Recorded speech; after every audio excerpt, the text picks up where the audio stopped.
Hi, this is Phil Tsubaki, and I just wanted to say a few words about a quote I heard from Kamala Harris about coding. Um, she told two students on the same day, university students who were already studying another major, that they should learn to code.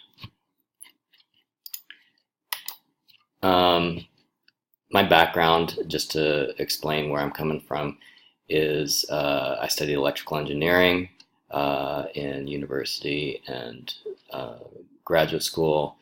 I coded during the 19 years I worked at a multinational. That includes as a software developer, and then later working as a manager to analyze data. Um, and the last several years, I've been teaching math and sometimes technology and computer science to middle and high school students. Here's the tweet that I saw. Harris told this young woman who was a poli-sci student in undergrad that she should learn to code. It's the second time she suggested that today. And an event earlier this morning, she told a student interested in law the same thing. This is kind of a really popular theme in the last few years of politicians telling people that coding is a solution of maybe some of our economic problems. And I agree that today there's no reason for students to not try programming during their elementary or middle or high school years or even in college. But I think that is not the same thing as telling students that they should consider it as a career. Just to go back a few years, we've heard the same thing from President Obama and from Bill Gates. I think maybe the tendency is to hear that and think that they are recommending many people to go into the field of programming.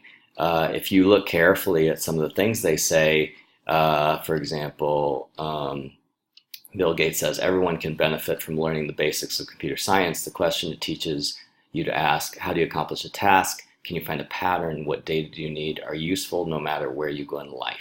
Okay. And, I don't know exactly what Kamala Harris was saying when she was telling those other students to learn to code. But, what I tell students is that they should pursue what they're passionate about, what they love.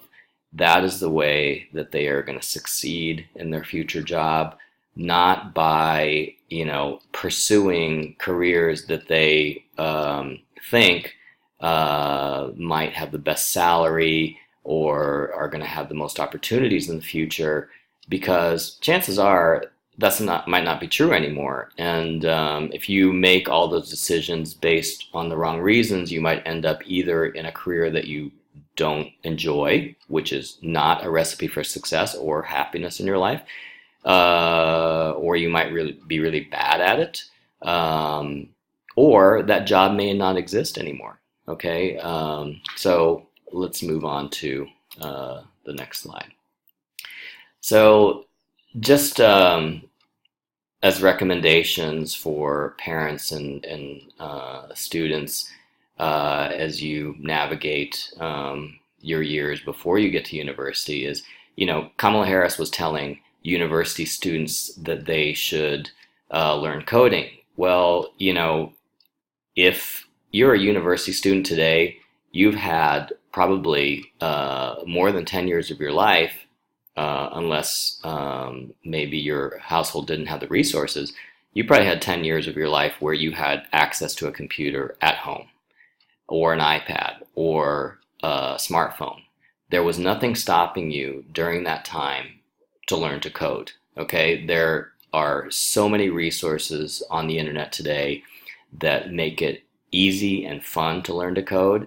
And probably university students have had some opportunity to try coding. Okay, if you've never tried coding and you're in university, Maybe that would be good to learn to code in a university class, but just to warn you, maybe that would be a bad way to do it also, because you're going to be doing it under pressure of getting grades and succeeding when you're doing everything else, when you could do it in a much more relaxed way if you look for a tutorial online and do it at your own pace and do projects you enjoy.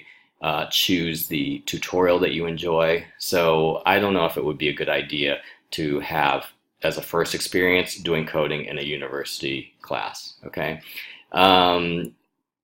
At your school, once a year, there might be hour of code opportunities at all ages, and those are really good opportunities because usually introduces you to a pretty fun way. And like if you if you don't even like that, then chances are you're not going to like more advanced coding. And if you do like it, maybe that'll open doors to doing a tutorial that is a little bit more advanced. So if you're not in university yet, take advantages when teachers give you those. Take advantage of those opportunities when teachers give them to you of trying coding in the classroom environment with a teacher's help.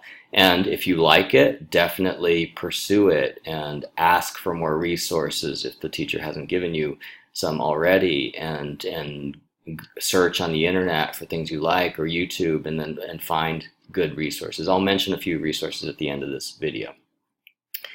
A lot of, not a lot, but some students tell me occasionally that they're interested in studying computer science as a college major.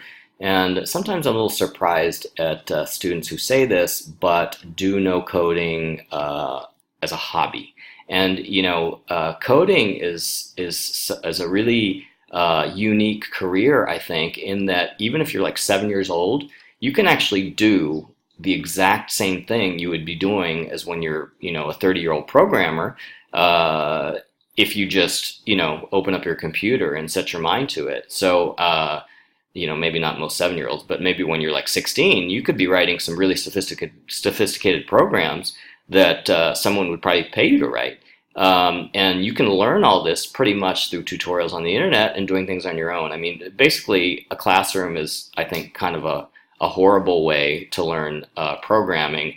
Tests are a really weird way of being checked on your knowledge of programming. So traditional school is not really aligned with learning programming, and I think it's a great thing for kids to do on their own if they enjoy it. There's nothing holding them back. They can go as fast as they want to. They can choose how they want to do it. They can write any kind of program they want. There's a lot of freedom there. Okay, and like when I was a kid, it was just starting the home computing generation, right? So, I mean, not everybody had a computer at home, but people who did often did programming as a hobby because, there wasn't that much available to do on your computer at that time. And, programming was an activity that you could do on your computer. You could make your own game. And nowadays, there's like so many apps on smartphones that really it's like if you can think of a game that you'd like to play, you can probably find it on the App Store, right? So that's kind of a difference between when I was a kid and now. But like back then, there were no good tutorials. You pretty much learned everything the hard way, and today there are some really nice tutorials. And even games to learn programming. So it's pretty painless. And if you're using one of these tutorials and you don't enjoy it, then chances are you're not going to enjoy programming as a career. So I think it's to make a long story short, you can figure out before you finish high school whether you enjoy programming or not. So don't think you're going to be a computer science major and don't do any programming in high school, and then discover after you've paid thousands of dollars that you need to change your major because in your first computer science class you discover that you hate programming. Okay, so discover that when you're at home. And if you like it, then pursue it. And then by the time you do go be a computer science major, you're going to be like most of the other people there, where you're into it and you're ahead of the game, and you know a lot of the things that are being taught in the class. That's a recipe for success. Let's say that you do like computer programming the first time you try it, but you also have other things you're interested in. I wouldn't abandon your other interests just because computer science maybe would pay more money.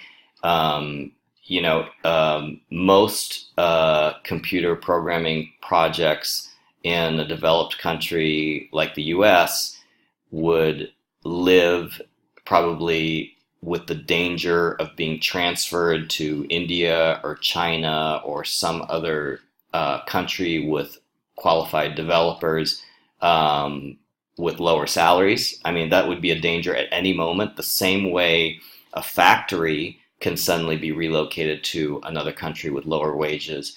It's actually a lot easier to relocate a software project because you don't have any equipment, right? I mean, it's like everyone just needs a computer. It's like in a matter of days, people could be starting on a project in another continent, and be just as quick about shipping. There's no shipping involved in sending your program anywhere. So there's even less barriers to a huge software project being sent abroad. So don't like think that being a computer science major is going to be a guarantee of a good job for the rest of your life. More and more, it might be exported away. Now, combining computer science with another interest might make you more unique, right? If you're a political science major that knows programming, maybe you would be a good person to design an app for political donations, or to keep track of canvassing, or So there's that combination is what maybe will make you unique.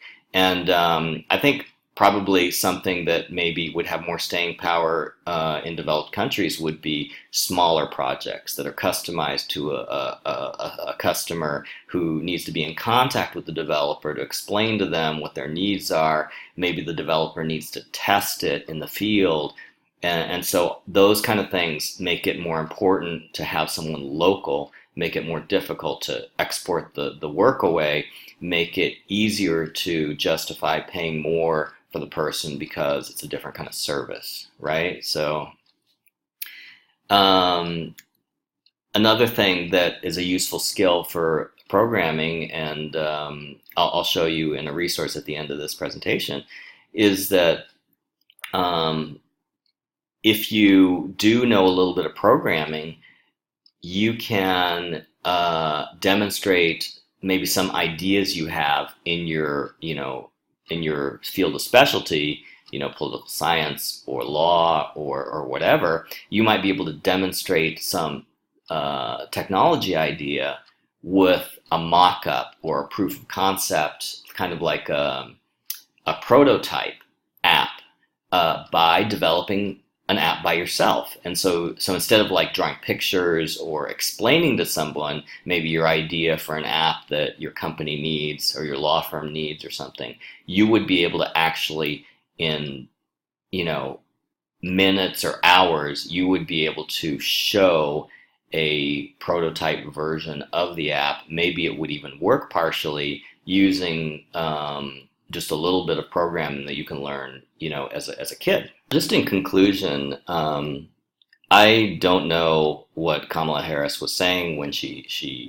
said for those students to learn to code.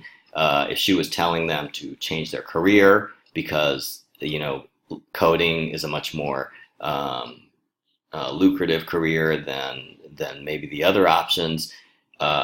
I would definitely not encourage that. I mean, hopefully that student that was studying law, that student that was studying political science, were studying those areas because they were passionate about those areas, and that's what's going to make them successful in that area. If she was just saying, hey, try coding because it might be a plan B, maybe you like it. If you don't get a good job in the first field that you choose, maybe it's a good second option. Yeah, maybe. But again, I don't think taking an introductory computer science class at university is the best way to figure out that you like coding. It's much more forgiving to do that in an app that you find on your phone, or maybe going online and finding a resource on the internet. And I'm going to recommend some resources here. And if she was saying it because everyone should have a working knowledge of programming, even if they're not going to be a computer science specialist, then I agree with that too. But I think that, without those caveats, people might think that she's trying just to like push a lot of people into programming, and I can tell you from experience that it's a very small minority of people who truly enjoy programming. I consider myself someone who enjoys programming. I did programming for fun when I was a kid. I enjoyed programming projects in university. It was like one of the only things I could do as an all-nighter at university was stay up all night and work on a programming project, because it was something active, and I kind of enjoyed the process, even if it was a school project. If I was studying for a test or something, I would have to go to sleep at midnight because it was so boring. But yeah, programming is different, and if you like it, you're gonna know you like it. It's not something where you kind of need to figure out whether you like it or not. You should know in the first few hours that you're trying it that you enjoy it. Okay. So later in my work life, I very much enjoyed programming professionally. Also, one thing I did find with programming professionally is that it is a kind of a solitary activity, and so if you're the type of person that likes, a lot of dynamic social interaction in your job, you might like programming, but you might not like the part of it that you're by yourself a lot. Okay, even if you're going to a company to program, a lot of times you'll just be in your cube and not talking to other people, and so it's that kind of activity. So that might be a turnoff. Not everyone is kind of a natural at programming. So, for example, when you take a computer science class, you can see that there's like people who get it faster than other people, and obviously the people who get it faster than other people are going to have an advantage when they do it as a career. Also, they're going to be able to work faster. They're going to be able to get more done. They're going to be the ones that are going to rise in the profession. It's like any other field where if you're good at it, you're gonna be a leader. You're gonna get the best jobs. And if you're not good at it, you might still be able to get a job, but you're not going to get a great job. So think about that it is hard to be good at it, and there's a lot of good people out there. As an engineer, working in the multinational on projects that involved a lot of programming, we quickly saw that, just because engineers are working on the project doesn't mean that they were good at programming. There's a lot of engineers out there, even electrical engineers, that are not good at programming, that don't like programming. So, even within that subset of people where, you'd figure it's like, oh, electrical engineers, they must be good at programming, they must like programming. It's not true.